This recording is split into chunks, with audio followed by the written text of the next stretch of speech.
It is a brand new edition of Hockey and Hounds presented by Ticketmaster. Make more memories live. It's Jason Bertitas and Flyers head coach John Tortorella. Torts, how you doing? Good. I know that you're not going to obviously talk about the specifics of Saturday night, but it is an inflection point for your team coming off the loss. And you guys have responded in these inflection points this season. Do you have full confidence in your group that they're going to respond once again? I do. I'm not going to predict winning or losing, whatever, but I will be ready to play.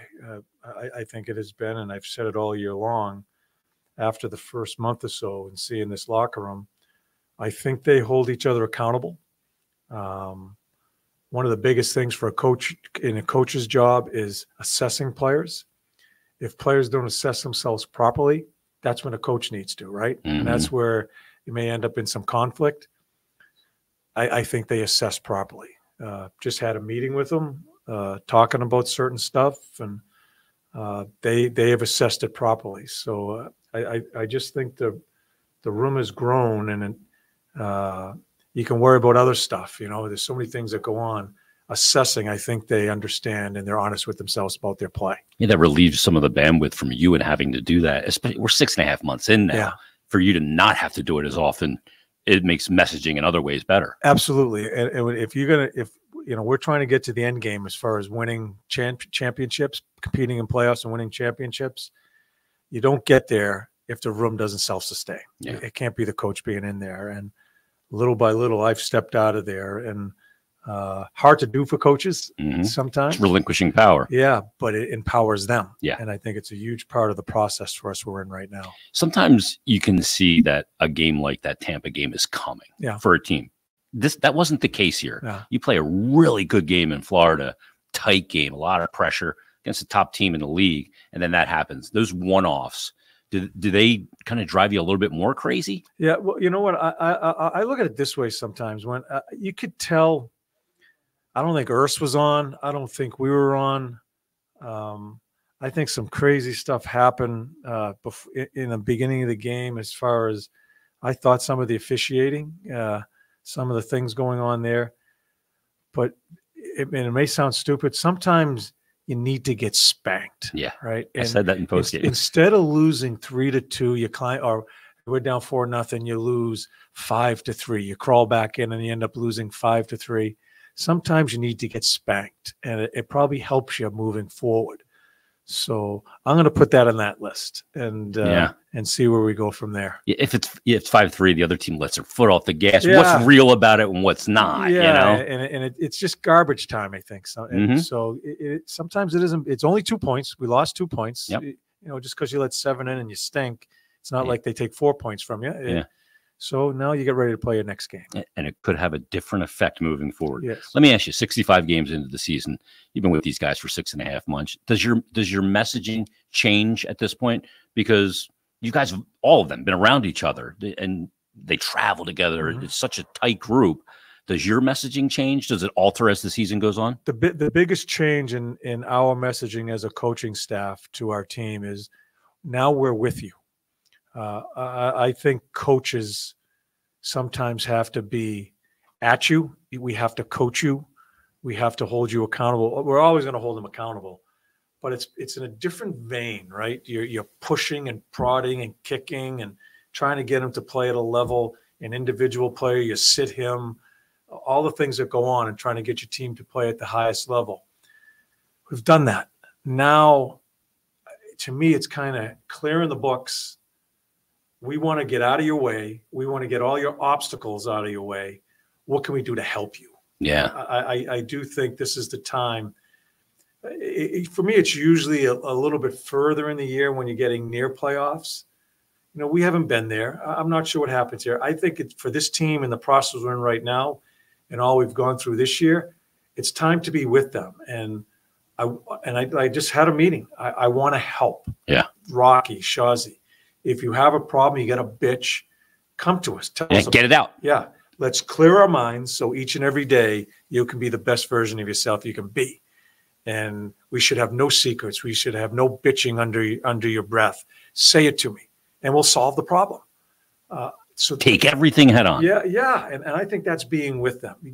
They deserve our respect to listen to some might be good stuff, But if you have a complaint, or you're just worried about this and you're not sure where you fit, come to us, because I do think it's to clear the mind, and going to back off some of our off ice workouts, back off. Not going to practice a whole bunch more coming up here. Just need to be ready to play each and every day. And so that's what I consider being with them. Now we're together. Let's do it together. Yeah. And hopefully, I just had the meeting, and I already had 3 players come. I'm not going to say who. I had 3 players come to me, and we cleared something up. So perfect. Yeah. Help me help you. Communication is the key to that. Yes. Towards deadline time is always, kind of a weird time around the league. Is the room going to be the same? Are we adding? Are we subtracting? Who's coming? Who's going? For you as a coach, what are the, you got a new player in Eric Johnson and Gurianov. What's the challenges in integrating a new player? We're here in mid-March, 65 games in. There's a short runway, and that group was together, but now it's got a different dynamic. It's difficult. And just what you said, the group's grinded through it here. Yeah. And I've got to take that into account. I'm not going to push guys aside because we made deals. I need to look at them. Yeah. Okay. I need to assess them anyway. I know Eric. I've had Eric in international tournaments and known him through his career. Going to assess him. Dennis, I watched him play. He was a pretty good player. I watched him that one year of playoffs where he lit it up. Yeah, 9 goals with Dallas. Yeah. I'm not sure where it all went. He's going to get an opportunity, and then I'm going to assess. But it doesn't. And me and Danny talked about this. Just because we brought players in doesn't give them cement them a spot in the lineup. Yeah, so got to earn it. I've got to figure that out without. And if I'm really interested in the guy, I don't want to upset the apple cart here that have banded together here. It's been a big part of our success is because we have banded together. I got to take that into account too. Yeah, that's respecting the guys that did this. I that owe put you in that. the spot. Yeah, I owe them that. They earned it. Yeah. With Gurianov, it's interesting. 20 goals in that 19-20 shortened season. Then he has that playoffs with 9 goals and 8 assists. Do you relish that opportunity to get a player that has kind of gone sideways a little bit? He's 12th overall pick, so there's pedigree. Yeah. He's big. He can skate. You look at this and you go, if I give this kid the opportunity and I can get him going in the right path, we can really, if I have something here. I have to look at him because he's got a lot of the tools. He's got a big shot. He can skate. Big man. I have to look at him, and I'm going to try to give him an opportunity to get him in some offensive situations. Going to probably play a little bit over in the power play, and then we'll see. But, I've watched him from afar when he was with Dallas, and I don't know where it went when he got off track here, but sometimes when you get to another organization, maybe it jolts you back on. I hope it does. Yeah. We're going to see. Sometimes you look at a guy's skill set and you go, how did it go sideways? But you have the pandemic in there. There's a lot of variables to it. Usually your focus towards is on your team, what you can do. And we worry about us, and we don't really worry about the opposition if we take care of our own business. But you do have the 7-game stretch coming up where you're going to see some elite talent. And you've seen a lot of these guys throughout the year, whether it's, you've seen Kucherov, you're going to see Pasternak, you're going to see Matthews. Does a little bit more of the focus now in your preparation for these 7 games by each individual opponent get dictated on those star players and situationally most important? Well, certainly in some of the teams, I look ahead. I don't prepare our team to look ahead. We got to worry about each and every game, but I certainly am preparing in my mind for our meetings and how you can try to slow down on Matthews. Yeah.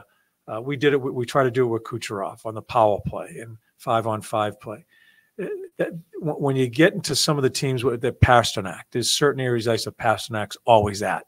We bring that to attention to our players. Yes. We don't show tape. We concentrate on our team, but we certainly give our team certain points that we think are going to be really important, especially this time of year. Yeah. Because the key with these teams that we're going to be playing against here in the next couple of weeks, they're preparing for playoffs too. They know they're in. Yeah. And they're preparing. Sharpening. Yeah. Mm-hmm. So you're going to get even a better version of it all. So yeah, I look ahead, but I have to bring myself back because we can't skip what's in front of us here. And, it's our next game, and that's what we have to worry about. It's interesting because you look at a guy like Pasternak and Matthews, and while they're both great shooters, they like to do it from a different spot. Yeah. Matthews anywhere. Anywhere. I mean, it's ridiculous. And Parsonok's going to be off to that right side of Yep. that net there, and it's his power play spot. A 5-on-5, you're going to find him there a lot. Yeah. And that weak side is He's it deadly there. seems it seems again these top players. Marner's looking for Matthews through a seam. You just got to take care of the middle of the ice. And, protect the house. Yeah. At every level, we say, protect the house. Don't let anybody in the house. You are banged up on the blue line. And you get some help with Eric Johnson coming in. What does a veteran like Eric Johnson bring? Because he's the number 1 overall pick back in 2006. I mean, that's 18 years ago at this point. He's got a lot of experience. Played with the general manager, Danny Briere, in Colorado, won a cup. What does he bring to the table in intangibles? Yeah, he definitely brings the experience in such a young. I mean, the injuries and the trade of walks, it's really hit us hard, really quickly. So he'll bring us the experience. The thing, he's not the same player he was when he came into the league. He admitted it. Yeah, and the first thing he said to me when we traded him, he says, "I've parked my ego at the door. I will do anything to help, play, not play." A mentor, talk to a player. He was so excited to come here. So I think I'll be able to use him in different ways. Even if I feel he may have to sit a game or whatever it be, I don't know. He's not going to be a problem. On the ice, he's got so much length to him. Yeah. And experience in positioning. That's going to help us. So, you talk about the middle of the ice. He takes up a lot with that wingspan. And so, again, I have to assess him because he's not the same player, hasn't played a lot lately. So we'll see where it all goes. Boy, you love hearing that. I'll do whatever you want me to do. He's a terrific guy. That's a pro. Terrific guy. Oh, wow. That's amazing. Let's talk about our Hound of the Week. We're revisiting Harriet. Harriet the Hound. We featured her back in October, so the beginning of the season. She's a female mixed breed, about 5 years old. I'll show you the video here of Harriet getting after it in the yard. She was found in a bus maintenance building and spent the day hanging out with the mechanics before coming to the shelter. And she did need some eye surgery, which has happened, which is great. That's been done. All she needs now is some eye ointment from time to time. And she is very playful.